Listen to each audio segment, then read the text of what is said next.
اليوم بما ان الجو مطر وطلعه ماكو، وخلينا نشوي هاي السمكه سويه.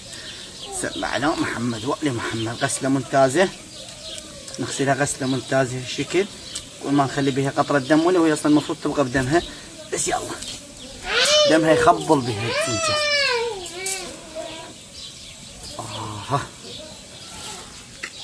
اول ما ننطرها هالشكل ونغفل عليه.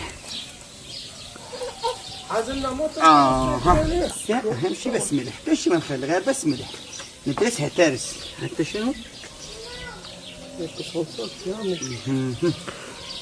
بعد ما ملحناها وكملناها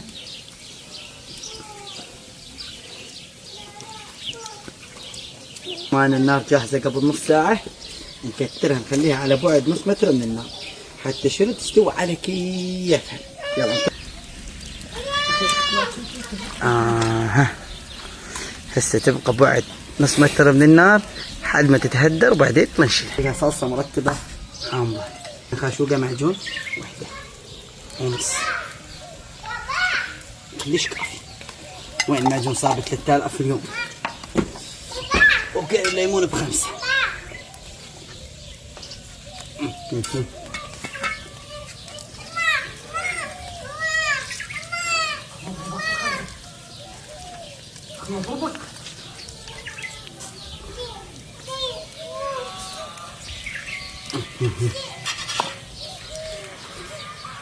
شوية من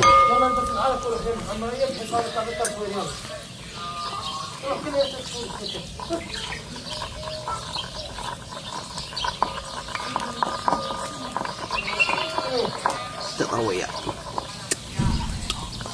ممتاز. هاي هي شويها. شوف جوعانة؟ جوعان؟ كذي جاي سمكة كذي. يلا دقائق، يلا قطع. هسه ننزل الصوص عليه.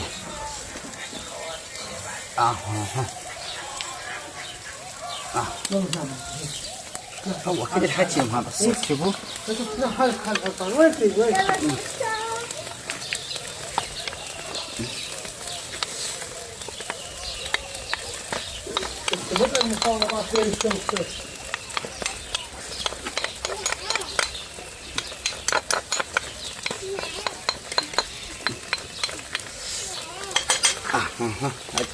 اهم شي يكون ظهرها يجي يحترق. من يحترق ظهرها بطنها تستوي كليات. هسه شوف لي شكلها شلون صار. هذا الصوص راح يبقى على نار هادئه. تحمص به. جيب الكاميرا شوي، دام الكاميرا جاي.